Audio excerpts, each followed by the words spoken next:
42% BC reservation నీళ్లు అమలు చేయాలని చెప్పి బీసీ సంఘాలు జేఏసీగా ఏర్పడి అక్టోబర్ 18 తారీఖు నాడు రాష్ట్ర వ్యాప్తంగా తెలంగాణ బంద్కు పిలుపునిచ్చాయి.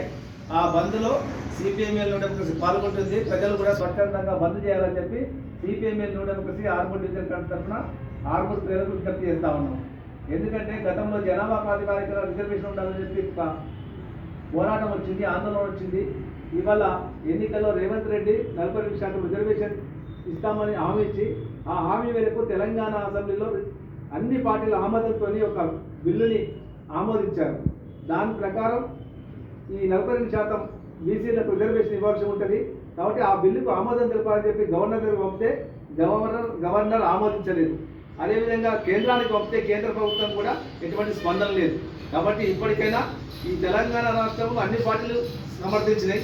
కాబట్టి బీజేపీ కానీ లేకపోతే బీఆర్ఎస్ కానీ లేకపోతే కాంగ్రెస్ కానీ అన్ని పార్టీలు దీనికి అన్ని రకాల పార్టీలు మద్దతు ఉంది. కాబట్టి భారత ప్రభుత్వం ముఖ్యంగా నరేంద్ర మోడీ ప్రభుత్వం వెంటనే పార్లమెంటులో ఆమోదించాలని కోరుతా ఉన్నాం. భారత రాజ్యాంగంలో షెడ్యూల్ 9లో చేర్చి వెంటనే దీన్ని ఆమోదించి బీసీలకు న్యాయం చేయాలని చెప్పి న్యూ డెమోక్రసీగా కోరుతా ఉన్నాం. కానీ ఇవాళ బీజేపీ ఎంపీలు కొందరు ప్రెస్ మీట్లు పెట్టి ఏం మాట్లాడుతున్నారంటే రేవంత్ రెడ్డి చేసింది కదా, చేసుకునే పద్ధతిలో కేవలం రాజకీయ కోణంలో మాట్లాడడం కరెక్ట్ కాదు.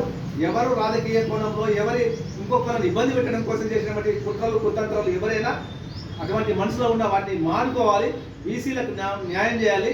అది కాంగ్రెస్ అయినా బీజేపీ అయినా ఇంకే పార్టీ అయినా బీసీలకు న్యాయం జరిగేటట్లు ఇవాళ ఈ యొక్క బంద్ జరుగుతూ ఉంది. కాబట్టి ఈ బంద్లో పెద్ద ఎత్తున బీసీ యువత కానీ విద్యార్థులు పాల్గొని జయప్రదం చేయాల్సిందిగా సిపిఎంఎల్ లీడర్స్గా మేము కోరుతా ఉన్నాం. అక్టోబర్ 18న జరిగే ఏదైతే తెలంగాణ బంద్కు బీడీఎస్ విద్యార్థి సంఘం సంపూర్ణ మద్దతు తెలుపుతుంది.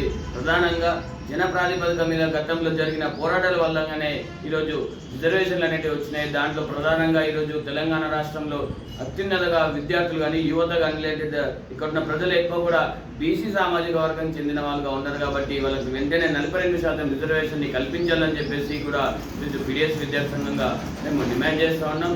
ఇకపోతే ఇక్కడున్న కాంగ్రెస్ ప్రభుత్వం కావచ్చు, బీజేపీ ప్రభుత్వం కావచ్చు, లేదా మిగతా ప్రభుత్వాలు అన్నీ అంటే ఇక్కడున్న ఏదైతే అధికార పార్టీలు ఉన్నాయో, ప్రతిపక్ష పార్టీలు ఉన్నాయో, అలాగే వామపక్ష పార్టీలు, విద్యార్థి సంఘాలు అనేక దఫాలుగా కూడా ఇక్కడ పోరాటాలు చేసి 42% బీసీ కావాలని చెప్పేసి కూడా పోరాటాలు చేసిన సందర్భంగా ఇక్కడున్న ప్రభుత్వాలు కూడా దానికి మద్దతు తెలిపడం జరిగింది. కానీ ఇక్కడున్న గవర్నర్ కానీ లేదా కేంద్ర ప్రభుత్వంలో ఉన్న బీజేపీ ప్రభుత్వం కానీ దానికి భిన్నంగా నడుస్తూ ఉన్నది. కాబట్టి ఇప్పటికైనా కూడా అక్కడున్న కేంద్ర ప్రభుత్వం కావచ్చు, ఇక్కడున్న గవర్నర్ కావచ్చు, దాన్ని వెంటనే ఆమోదం తెలపాలని చెప్పేసి కూడా ఈ సందర్భంగా హెచ్చరిస్తూ ఉన్నాం. లేని పక్షంలో పెద్ద ఎత్తున ఆందోళన కార్యక్రమాలు కూడా చేపడతామని, ఇకపోతే ఈ బీసీ రిజర్వేషన్కి పెద్ద ఎత్తున విద్యార్థి లోకం కూడా తరలి రావాలని చెప్పేసి కూడా ఈ సందర్భంగా వాళ్ళని కోరుతా ఉన్నాం. 18వ తేదీ నాడు 42% రిజర్వేషన్ అమలు చేయాలని చెప్పేసి తెలంగాణ బంధు పిలుపు ఇవ్వడం జరిగింది. ముఖ్యంగా కొన్ని రాజకీయ పార్టీలు తన స్వలాభం కోసం రిజర్వేషన్ అమలు కాకుండా అడ్డుకోవడానికి ప్రయత్నం చేస్తున్నాయి. ఆ ఎన్నికలు వాయిదా పడుతూ వచ్చినాయి. బీసీ రిజర్వేషన్ అమలైనట్లయితే అన్ని ప్రాంతాలలో బీసీ రిజర్వేషన్ల సౌకర్యం పెరిగి ప్రజలకు ఒక సౌకర్యం పెరిగి అది ఉపయోగకరంగా ఉంటుంది. కాబట్టి రేపు జరిగే బంద్లో ఐఎఫ్టీ కూడా పాల్గొంటుంది. కార్మిక వర్గం కూడా ఈ బంద్లో పాల్గొనాలని చెప్పేసి ఐఎఫ్టీ తరఫున విజ్ఞప్తి చేస్తాము.